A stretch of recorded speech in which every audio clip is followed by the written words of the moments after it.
Hi, Hi. I'm Emily. I live with 2 Doodles and I make mistakes. Hi, Emily.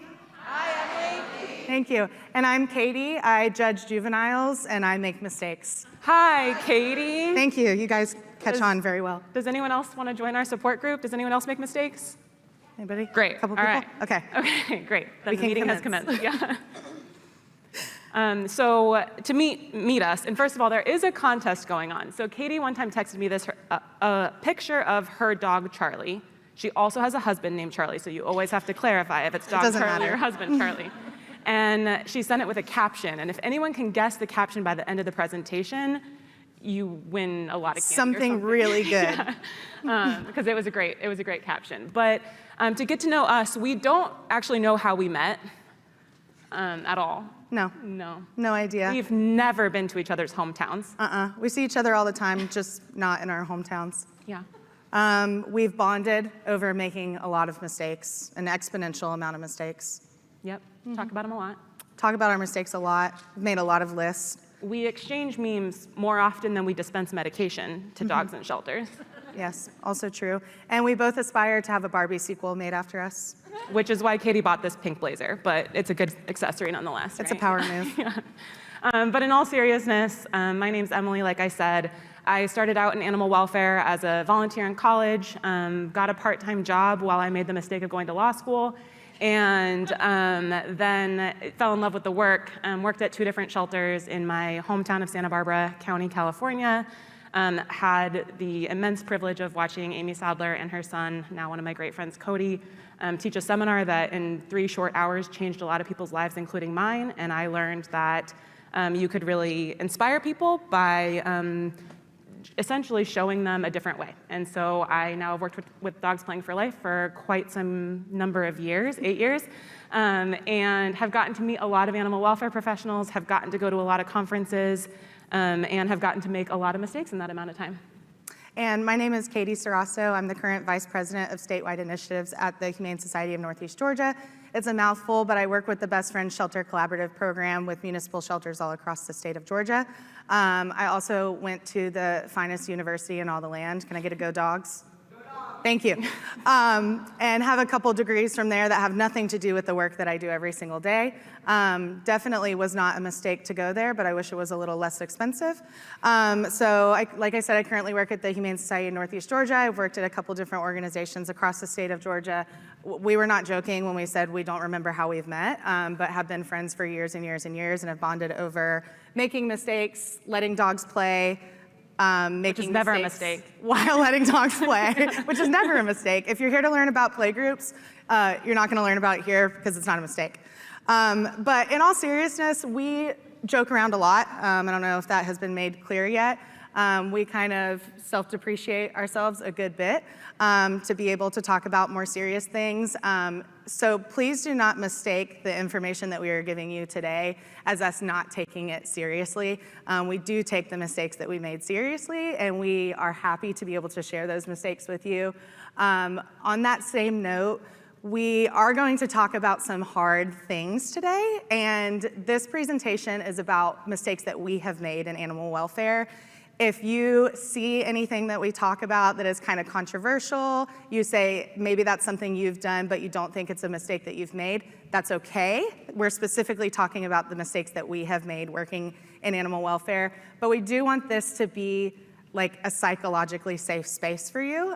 So this will be engaging. We will be asking you to share. Please start thinking about mistakes that you have made in your volunteer or professional role working in animal welfare, because we are going to ask you to share those. And to not be afraid to also understand that it's human to have regrets about mistakes that you've made that can be very emotional to you. And when we're working with animals in particular, I know I've been through the experience, especially getting to work with some world-class animal trainers of, man, I lost a dog that I could have done better by. And that is a very emotional experience, but it's something that we're all here to learn and grow from and understand that we're here to improve lives just as much as we are to save them as well. And so it's important that we're constantly getting better so that we can do both of those things. So why would you make mistakes when you're this talented? The truth is that I read this really interesting, fascinating research study because I think it's been accepted for a long time that you learn from making mistakes. You know, we've talked about pro athletes or geniuses, whatever it might be, who say, I've only learned from my failures, not from my successes. So we kind of know that, sort of, but this study was really interesting in which they had people who were trying to retain some information purposefully make mistakes and correct their own work, and they subconsciously actually learned at a much higher rate and had a much broader understanding of the material. And so I think it's fascinating to understand that like just this troubleshooting, being afraid of being wrong, sometimes might be our biggest obstacle in our place. And even, I was kind of reflecting today because Amy and I were talking about that sometimes we get into a path of like sort of responding all the time with yeah, but. And I think that that is a little bit of the human condition of responding out of fear that whatever you're about to try might go wrong. And so I'm challenging myself today and moving on of thinking, okay, it could go wrong, it could also go really right. So being able to intentionally make those mistakes. That's where this importance of growth mindset comes in. So we'll talk a little bit in a bit about when you're making mistakes and accepting feedback, the difference between saying, oh, that was a mistake, but ...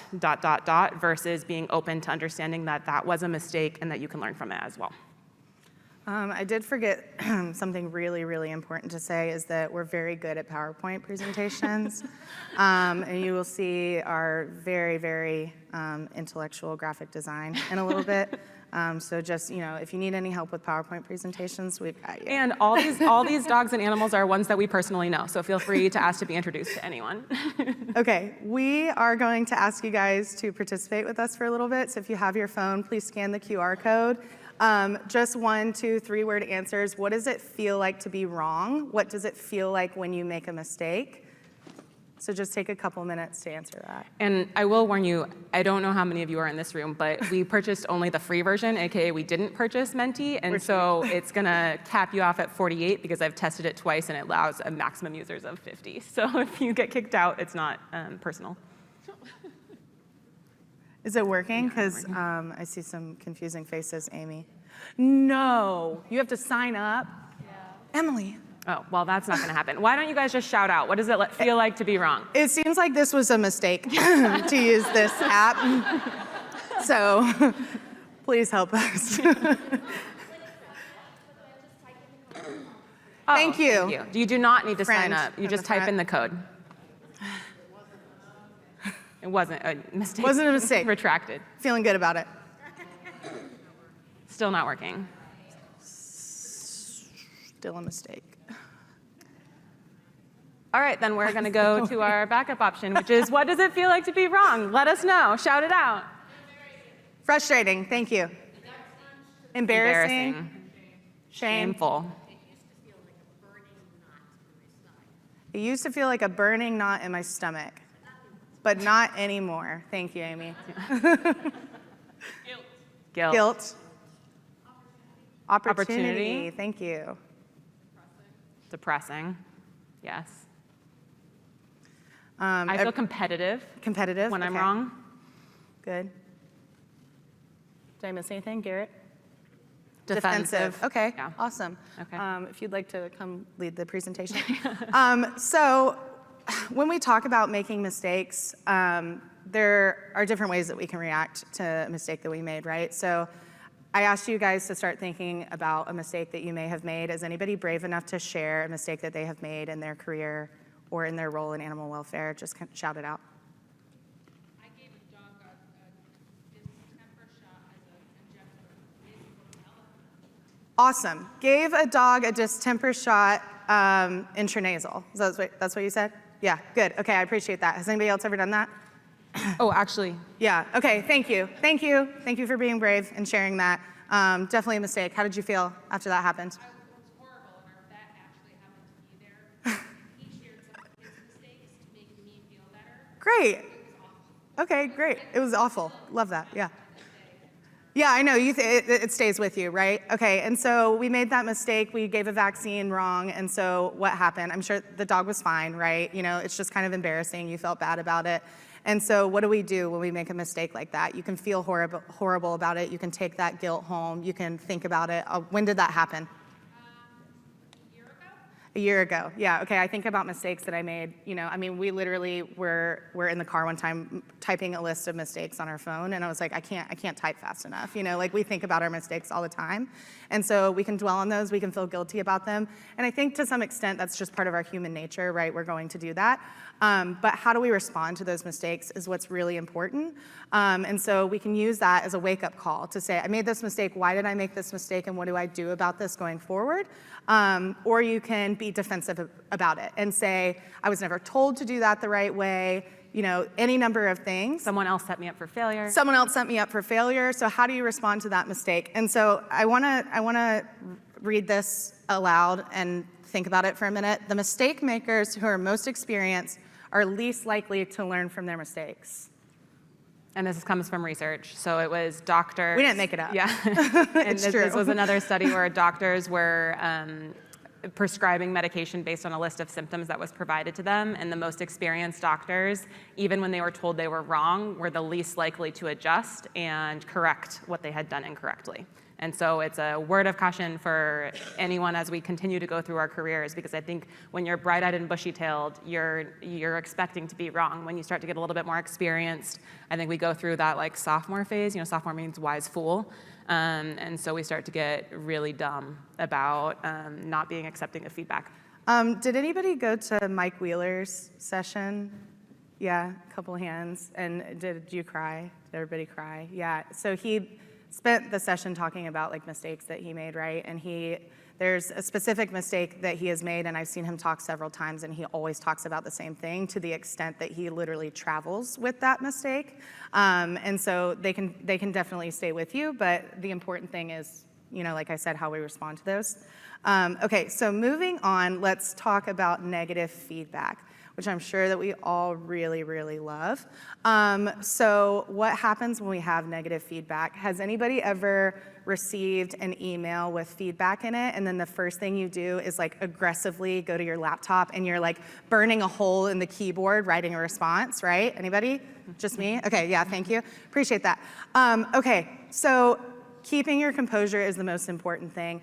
And Emily and I are just as guilty of doing these things, right? We're not up here talking about this because we are the experts on not making mistakes. We are the experts on making mistakes, okay? So keeping your composure when you receive negative feedback, it's not an accusation. So resist the urge to act defensively. And I will literally, like I say to my team all the time, like, I gotta sleep on that. I gotta sleep on that email before I respond to it. Because I will say for the most part, it's typically not an accusation, right? Somebody is giving you feedback about something that went wrong. And so you're immediately frantically writing this email back, and then what happens when you respond defensively? They respond back defensively. You feel bad? It's over?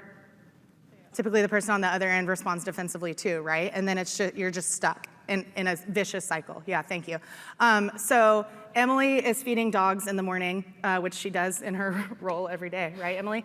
And there's a fearful dog in the kennel, and she's moving too fast because she has a lot of stuff to do, and she backs that fearful dog into a corner, and it snaps at her. And it doesn't bite her, but it snaps at her, right? And maybe it set this fearful dog back. We knew that the dog was fearful. We knew that we needed to move slow with that dog. And so I say, hey, Emily, as your supervisor, you were moving too fast around that fearful dog. You need to go slower. And how does Emily respond to that, right? She could say, I'm too busy. I have too much to do. I don't have time to work with this dog. That's the way everybody else does it, right? Does anybody hear that? Well, that's the way everybody else does it. Yeah, okay. Or she can respond and say, thank you for letting me know. I understand that I need to move slowly around that dog. And that's not easy, right? Like if I get an email with negative, I don't want to watch that happen. mistake. If I get an email with negative feedback in it, I don't immediately respond and say, thank you for letting me know, right? Like I'm aggressively writing an email back, stick it in the draft box, sleep on it. Okay, so keep your composure. I'm gonna spend too much time on this, I gotta go. Okay, clarify the feedback. So if the feedback is ambiguous or unclear, what are they actually trying to get you to do, right? Like I'm not telling Emily to move slow around that dog because I think she's a dum-dum, right? I'm telling her to move slow around that dog because I wanna protect her and I wanna protect the dog and I wanna set them both up for success. So Emily might respond to me and say, I appreciate your feedback. Can you help me understand when I was moving too fast around that dog or what I should be doing instead, okay? Accept and take responsibility if it's valid feedback, right? And I'm just talking about valid feedback right now. If you have somebody that's sending you an email just to be a jerk, we're recording, so I was gonna say something else, but then that's a whole different story, right? But we're talking about valid negative feedback at this point. So she might say, okay, I acknowledge that I was moving too fast around that dog. I did X, Y, and Z instead. This is what happened, and I will ensure that it doesn't happen again. All right, offer a solution, ask for suggestions to improve. How can I move better? How can I do better around that dog? How can I better set that dog up for success? And express your gratitude, which I know is a really hard thing to do. Does anybody have somebody in their organization that like they don't get along with? No, nobody? Wow, okay, yeah, thank you. So it is oftentimes difficult to express gratitude to people that are giving you negative feedback, right? It's hard. I appreciate that it's hard, but Emily could respond and say, thank you for pointing out my error. Your feedback helps me improve, right? And then what does that say about Emily? She could have responded aggressively, but she didn't. She took this as a learning opportunity, right? Reflect and learn and follow up. And so I think about this a lot, especially like when we started working on this presentation. Like I was responding to an email yesterday, a really snotty email yesterday that I got, and I went to hit the send button, and I put my phone in my bag, and then I picked it up 5 minutes later, and I rewrote the email, and then I went to hit the send button, and then I put it in my bag, and I just kept doing that like over and over and over again, and I was like, I really should be practicing what I preach, but it's hard to do that sometimes, right? And then adopting the feedback.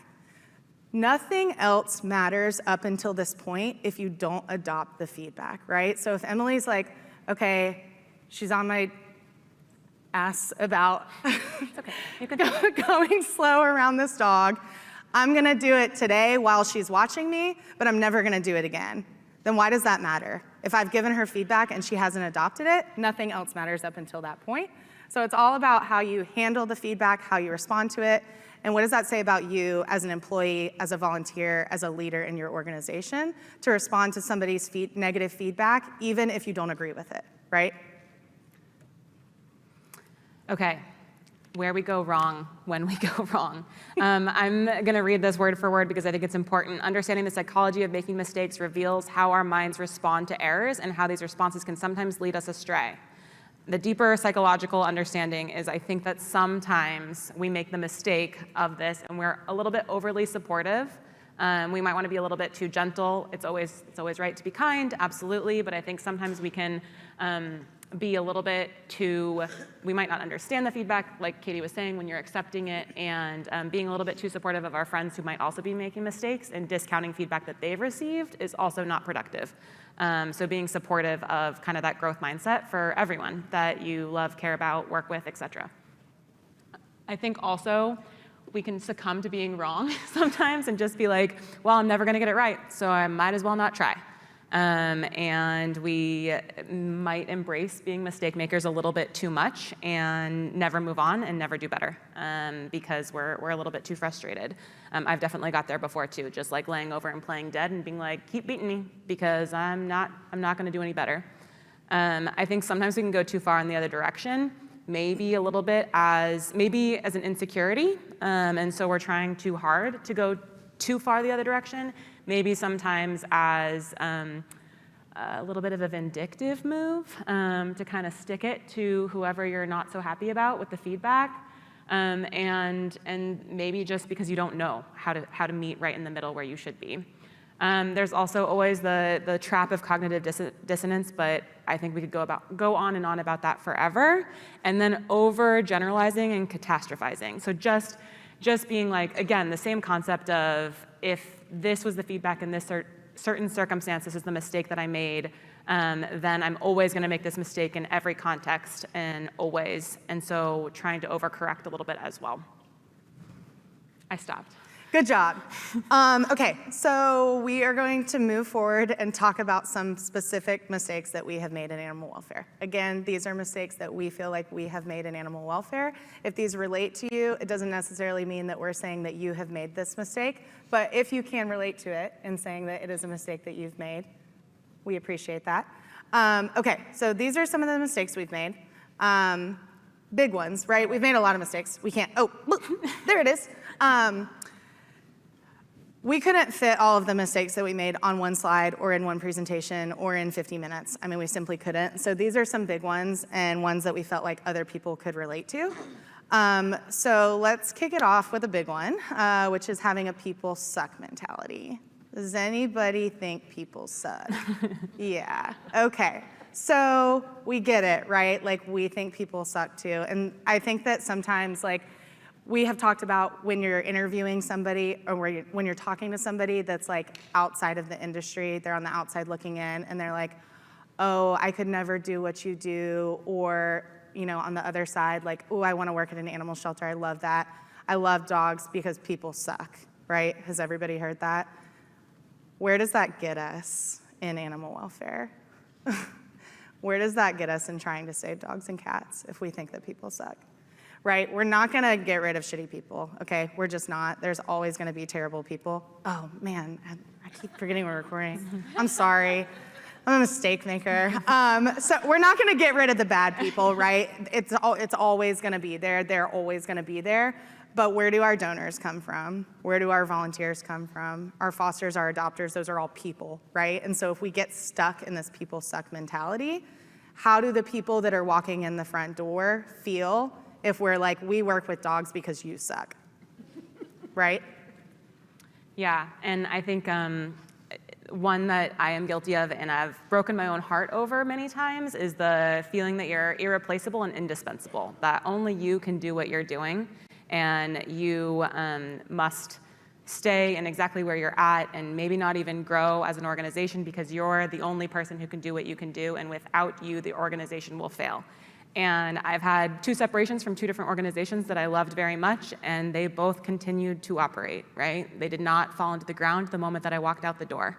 And so I had to learn pretty quickly that A, they will continue to exist without you, they should continue to exist without you, and they might not do the things the way you wanted them to do them or the way that you had set them up, and that's also okay. And so this mistake of believing that nothing can ever happen without you is unhealthy, and it's probably more of a like self-reflection issue than it is with the organization itself, because we need to do a really good job. I mean, I try to talk about it and I don't practice it very well, of if I get hit by a bus, who's gonna know how to do what I know how to do? And all too often when I'm working with shelters, I see that the success or failure of a program or of a person or of any part of the organization is too dependent on one person at that organization. And so we have to get better at essentially succession for any position, any person. Has anybody ever been in a position in this world or another where you've been like, man, I wish I could get a new job, but if I leave, who's going to take care of the animals, or who's going to do X, Y, and Z? Yeah, I see a lot of head nods, a hand, thank you. Yeah, I mean, I think that we do that all the time. Yeah. And like Emily said, it's more of like a self-reflection thing, right? And so what does that say about us as leaders if I have to go on vacation or if I'm out sick and nobody else is there to cover the role? Not adopting to people that aren't like me, okay? And I don't mean the cute girls that wear pink blazers. I mean like people that leave their dogs outside or their cats outside, right? Like my dogs live very comfortably inside. Does that mean that people that have dogs that live outside do not live comfortably? No, obviously it doesn't mean that, right? And I would say, this isn't really something I do anymore, okay? But when I got into animal welfare, okay, show of hands, who did not plan on this being their career? Right? Yeah, okay, and so like when I started working in animal sheltering, I was doing everything that the people around me were teaching me to do, right? And so they said, we only adopt to people that do X, Y, and Z. We don't adopt to people that do A, B, and C. So of course that's what I learned, right? If you know better, you can do better. If you don't, you can't, right? Okay, so not adopting to people that aren't like me. We're not gonna go on about open adoptions because I'm sure that you have heard about open adoptions this week. If you haven't, don't worry, there will come a day. And if you haven't, it's probably because you haven't stepped in because you don't want to do it, and we're telling you still do it because that is a mistake. So, okay. All right, moving on. Okay. You want to take subjective? Yeah, sure. Okay. Using subjective language. So this one kind of came up as a big one when we were talking about behavior, right? Emily and I talk about dog behavior a lot because that's kind of like what we bonded over, that and mistakes, obviously. But when we talk about dog behavior, okay, Anybody have notes or see notes in their system at work, at your job, at your volunteer role, and it's like, that dog was sketchy. I don't trust that dog. That dog doesn't trust me. Things like that. What does that do for that dog? Nothing good. Nothing good. I mean, it does nothing good for that dog. Also, what good does saying the dog is sweet do, too? What? Yeah. On the converse. On the Yeah. converse, that dog is sweet. That dog is happy. Objective information only. Objective information only. And so, what does objective information look like? Observable behavior. Love that. Anybody else? Actions, not feelings. Say it again. Actions, not feelings. Actions, not feelings. Yeah. So, what is that dog actively doing when you're saying that dog doesn't trust you?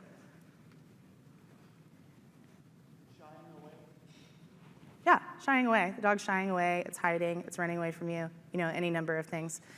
Saying things like that dog doesn't trust me, or that dog is sweet, or that cat is sweet, is just a snapshot of a moment in time, right? It could change with any person or any location, any other variables. I'm not going to go on about it because Amy can do that for me.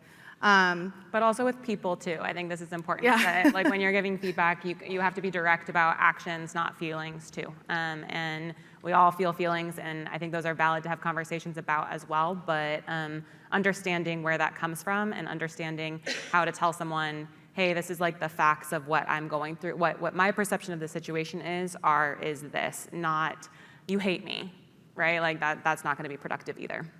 Has anybody said that in their organization? Halfway through? Is that what that says? Okay, thank you. Has anybody had somebody in their organization, they're like, ugh, they hate me? Nobody? Yeah, okay, thank you, Amanda. Yeah, thank you. Okay, appreciate that. So it's like, what does that mean, that that person hates you? Were they mad at you on one day? Are they mad at you every day? Do they really hate you? Do we really think that they hate you? Maybe they do. I don't know you.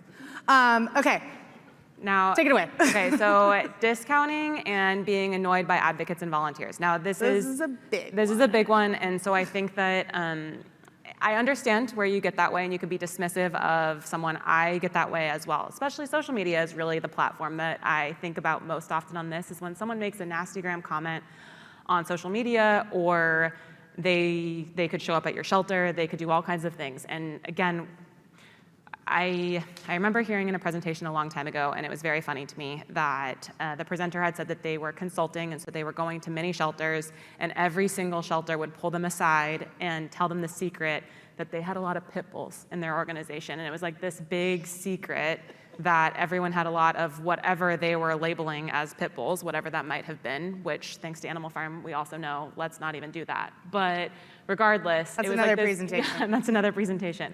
But it was like this big secret. And similarly, I feel like every shelter I go to wants to pull me aside and tell me, well, the people in our community are really, really jerks. And I'm like, no, everyone has jerks in their community. I promise you, there sure is a different flavor. They might attack you in different ways, but ultimately, everyone's dealing with it, and so we can be comrades in that rather than think that our advocates are especially special. The truth is, none of us are all that damn special, right? Someone else is going through what we're going through. And I think that overall the feedback that I have is that, sure, sometimes there's the crazy people that are on social media or are coming to your shelter and they have no kernel of truth that they're offering you, but that is the exception and not the rule. And so often I have discounted people for saying, oh, they just don't know what they're talking about. They clearly are not an animal lover. They clearly are not someone who wants to support my organization. And I get a lot more out of considering why they're saying and adjusting to that as well. So who else has just been like, oh, that's just Katie. She never has anything nice to say, so I'm not going to listen to anything she ever has to say. It's easy to come up with a category of those people, and I would encourage you not to, because I think that's a mistake I've made. Okay, who here, show of hands, works for a municipal shelter? Okay, private, rescue, anything in between? Yeah, okay. Who here is leadership in their organization? A lot of you. Wow, that's great. Okay. Do you allow staff to be a part of difficult conversations? Yeah, I'm seeing a head nod. What kind of difficult conversations do you allow staff to be a part of? Pathway planning? Okay, good. Who else? Outcome decisions? End of life decisions? Outcome? Anything else? So thank you for doing that. And I think that, as an industry, we're moving more and more towards that direction. Is anybody brave enough to say my organization does not allow staff to be a part of hard conversations? Thank you. Brave souls. See, I don't know where we were before, but somebody was trying to show that video of the one guy that gets up and starts dancing, and then all the other people get up and start dancing. Have you guys seen that video? You know what I'm talking about? Yeah, so it was like, nobody was brave enough. Now everybody's brave enough. I also have ADD, so I'm going to go on that. Anyways, okay. Thank you for allowing your staff to be a part of hard conversations. I'm going to knock this podium over. I think as an industry, we're moving towards that, but definitely 7-8 years ago when I started in the industry, I would come in the morning and dogs had been euthanized. We never knew why. We never understood why. Staff didn't know about it. Anybody been in an organization like that, past, present, or future? You just showed up to work and a dog was gone, right? And you never knew why. And you can't speak up for those animals because you're not in a place of leadership. So thank you for allowing staff to be a part of hard conversations. I definitely have been in a leadership position where we did not allow staff to be a part of hard conversations, and it felt awful. It felt awful because I remember being in that position and not being able to be a part of those. And it definitely makes those hard decisions, especially when we're talking about end of life decisions, a lot harder, right? It's like, maybe I don't like it, maybe I don't understand it, but at least I'm part of the conversation. And then allowing them to be a part of that conversation is going to help them understand, right? And I think oftentimes this is done with the best of intentions because you're also trying to protect your people. And I think that is very valiant. But sometimes your people don't want that protection either. And so you've got to give them the choice to participate in that. And I think that's the most valuable thing that I've learned is don't assume that less information is going to be happier information for people, and including personnel decisions, et cetera. That's all stuff that you have to appropriately learn how to share. Now, I remember this was a poignant moment that I heard from my great hero, Brené Brown, who talks a lot about vulnerability. And one of the things she says is that vulnerability is not the same thing as oversharing. So also understand when there's privacy that's there for a reason, but include people whenever you can. So have that caveat as well. Okay, doke. This has been fun, right? Did anybody make any of those mistakes? Yeah, a couple people. So some people in the room know this is Hubble. He no longer has those nice eyeballs, those nice shiners right there. 4 balls removed all in one day. Quadruple ball pass, if you will. We've coined the term. Eyeballs and other balls. Okay, so we're gonna do another thing that's not gonna work. So this is an opportunity for you to share with us some of the mistakes that you've made. And I'll start because I feel like I have to get this story in, and I hope it's funny because I hope no one else is doing this. But to tell you kind of what my roots were, the first shelter that I worked at was a very staunch and proud no-kill organization who said we were the only no-kill organization in Santa Barbara. We were very proud of it. And I remember coming to my first Best Friends conference many years ago, and someone asked me what my live release rate was. And this is obviously when I'm very new in the industry, and I said, oh, we have 100% live release rate. And someone said, oh, so when dogs are irremediably suffering due to sickness, you don't euthanize them, you just let them die? And I was like, oh, no, of course we do that. And they looked at me and they're like, well, then your live release rate is gonna be less than 100%. And I went, huh. Interesting. That's interesting. So I went home and got on my work computer and thought, so I started, over the course of the conference, I had learned a little bit, and I had learned words like outcome and all these things. So I started looking at our information and thought, so why are these all positive outcomes? And then I learned of an adopter that we had who lived in heaven and whose name was Jesus Christ. And our volunteers for a long time had been outcoming any dog who had been euthanized for any reason to that home. And he owned hundreds of dogs. And so we had 100%. I wish I could capture y'all's faces right now. This is really good. So that happened, and that was something that I was actively leading without knowing it. And so that is one of those embarrassing mistakes that, thank goodness, we know so much more now. But I consider myself to be a decently intelligent person and let that happen. Decently. So yeah. So what are other mistakes, silly or serious, that you all have made? Anybody? Bueller? Yeah, Yeah. Allison.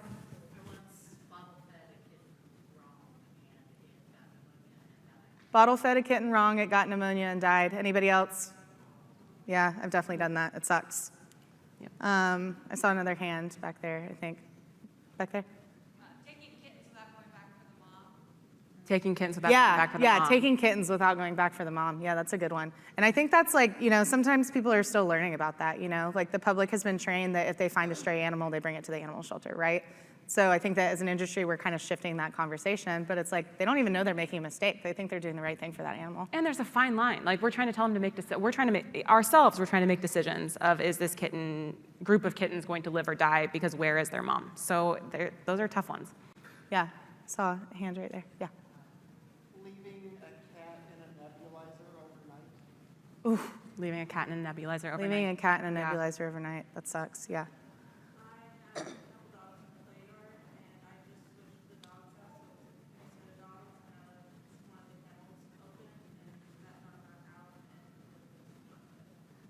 Letting a dog into a yard that wasn't supposed to be there. Now, I'll tell you a funny story about that, because that is heartbreaking and it has happened to us many times at CCF, which is our regional behavior center. One time, someone accidentally let 2 fighting dogs in with each other who had never been successful in socializing with any dog ever, and we thought that they were absolutely And these are true fighting dogs, yes. right? Like everybody says like, oh, those are fighting dogs. Yes. Like, these came from a case. Amy walked out casually into the yard and was like, oh, is that dog and that dog? Why the heck are they in the same yard? Turns out they loved each other, and that was the first time and only time those dogs were ever really successful in socializing with other dogs, and the 2 dogs dormed together and lived together and never really had an issue ever again. So sometimes a really, really deep, dire mistake that you think is going to be absolutely atrocious isn't. Has a positive outcome. Yeah, but that doesn't always happen, and it is heartbreaking when it doesn't, and that has absolutely also happened to us, and we're supposed to be professionals, so it all happens. Amy? Yeah. At that too. Yeah. When I went out. Oh, boy. Radio, did you guys put these 2 in on purpose? Somebody ran out and they were going to run in quickly, and I was like, stop, because they were playing. Don't move. Don't move. Don't breathe, actually. Don't breathe. If anyone didn't hear that, basically everyone ran out because we radioed and we're like, what's the problem? And essentially everyone's running and Amy's like, stop. Everyone do not move a muscle because they're doing well and we might mess this up pretty bad. And when we didn't, so that's great news. Anyone else? You can come to the mic if you you guys can come want to as the well, mic. or I'm we're sorry. happy to continue to We made a mistake. Yeah. I'm sorry. We had an inexperienced foster take a dog off transport, and it was a very scared dog, and the dog got loose and was running all around town and ended up getting hit by a car. Yeah, that that's sucks. heartbreaking. I had a dog also get loose from an employee who ended up on the freeway, but lived and was caught. And so how many times have you had those near misses that make you reevaluate your entire life and start praying all of a sudden, even though you've never prayed, right? That you're like, oh my gosh, I cannot believe how bad that could have been. And I think that we learn from those experiences almost as much as we learn from the actual mistake, because we realize how bad it could have been. Yeah. Yeah. And we're not going to show you what wasn't working. We're gonna show you what wasn't working. It doesn't matter. Any mistakes from this side of the room? Are we? None. Lauren? Oh, go to the microphone. Okay, I'm sorry. You failed to save an adoption hold. And Failed someone to else save got an the dog. adoption hold and somebody else got the dog. Yeah. Yep. Yeah. Yeah. Yeah. Go ahead. So mine has to do with when I actually was gonna adopt a dog. And I brought him too soon, and I had to leave to go back to my office and came back, and he chewed through the gate. Chew through the gate. So you left. Brought a left- dog home too soon, left him at home. He chewed through the gate and disappeared indefinitely. Yeah. Oh, okay. Finally found him. That's good. Good. Panic. Yeah. How bad it could have been, for sure. Yeah, and I bet you probably never did that again, right? Yeah.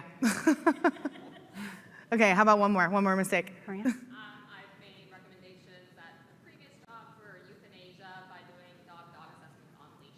That's okay. So Maria is one of my teammates, and so she's talking about being at a former organization and making euthanasia decisions based on on-leash behavior. I have to tell you, I'm sure you know this, but we see people burst into tears all the time at our playgroup presentation because they have made the same exact mistake, like I was talking about. Human life is fallibility, and we watch the human condition of, oh my gosh, what have I done that I've made this mistake? So we all go through that. Has anybody made a euthanasia decision and like to this day, you're like, that was a mistake? Yeah, I think that like a lot of us have, right?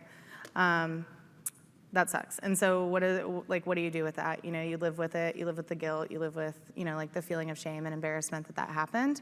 But also, what did we learn from that? What do we take away from that? And how do we change our policies and our processes to make better euthanasia decisions in the future, right? Okay, one more, because I saw your hand. You look very eager. On the opposite side of it, because I've made those decisions too that still Sure. haunt me to this day. Sure. But a few years ago, I was pressured into not euthanizing a dog that people were not comfortable with. Yep. And he was attacked one of our employees Uh-huh. so bad that multiple bites on the employee and lost a chunk of his ear. Yeah, okay, so if you didn't hear her on the converse side, she wanted to euthanize the dog. Staff did not want them to euthanize the dog, so they didn't, resulted in a pretty significant attack. Okay, so we could do a whole other presentation on this, right, about making behavior euthanasia decisions. And at the end of the day, 10 minutes? 10 minutes left? That went Okay. fast. All right, wait, we got it. Okay. At the end of the day, like we all play detective, right? Especially when we're making euthanasia decisions or when we're making any sort of like life and death decisions like that. We play detective the best we can. And I shouldn't say play because it ain't a game, right? So like we do the best that we can with the best that we have until we know better, we can do better. So yeah, I appreciate you sharing that because that's definitely converse. Okay, so we're gonna move on because we have 10 minutes left. Wait, go back. Okay. Because we have made so many mistakes, we have some reviews that we'd like to share from you from some of our not so happy customers. So this is Simba right here. These are all 1-star reviews that Emily and I have definitely received. They were definitely written, they are 100% real and we did not make them up at all. So this review from Simba says, I spent 4th of July in this stupid hat in this stupid lobby because Emily thought a foster that was still in college might be too immature, even though she was less than 3 months out of college herself. #shade.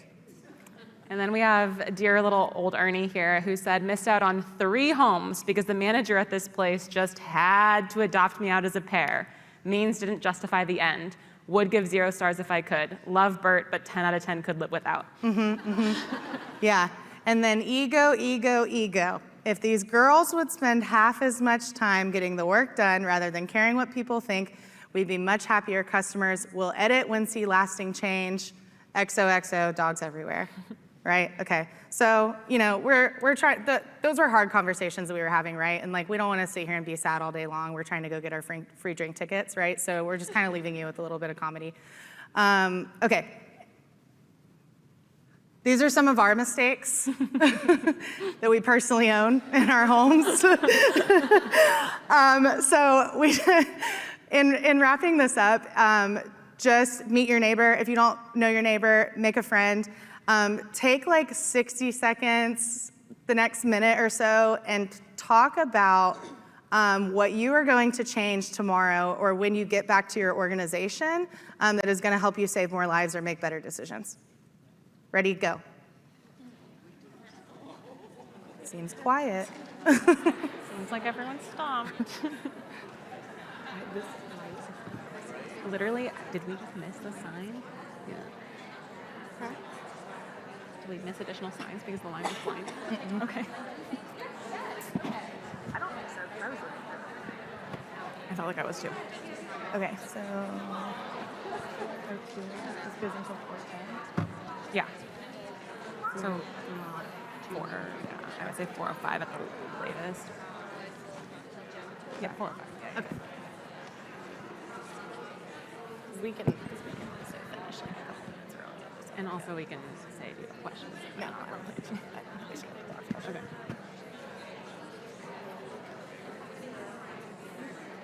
Bring it back. Right now?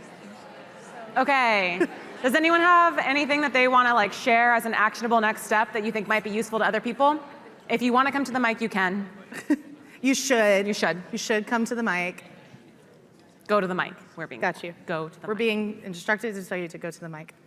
Yay, thank you.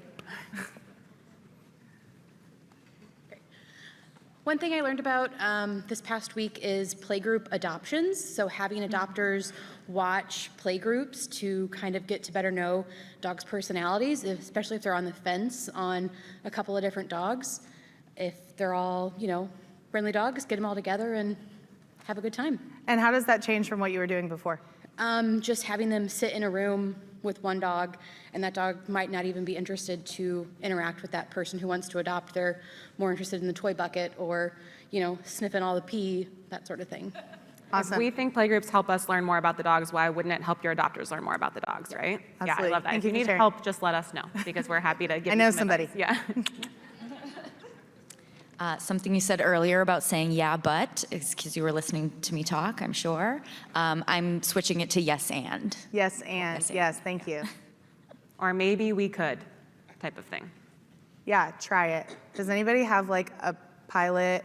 I worked somewhere that had like a pilot program protocol and was like, if anybody had an idea and one other person agreed with that idea or thought it was a good idea, they'd say, let's give it 30 days and see what happens.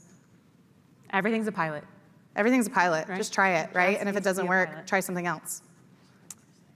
Anybody else? Go. Yeah, one more.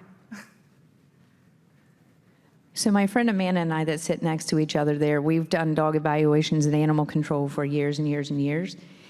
Both work at different organizations and we both have awesome play yards, and we thought about doing a adoption event with dogs from their organization and dogs from our organization together playing. That's Yeah, awesome. I love that. Thank you. I love that. That's 100% of the time, if you are able to collaborate with someone else, you're also going to figure out how to do better. So keep doing that. So do we have any Office fans? Anyone watch The Office? Short. So maybe All right, we won't. homework assignment. So I don't know if you ever watched the episode where the great Michael Scott quoted Wayne Gretzky and saying, "You miss 100% of the shots you don't take." Now, as hilarious as this next slide is going to be, because Katie's a genius. Really good at PowerPoint. The truth is, this is applicable. The whole point of the idea of becoming more comfortable with making mistakes is that we're never going to get better. We're never going to do more. There's never going to be anything innovative if we're afraid at all. Like, fear is the enemy of progress.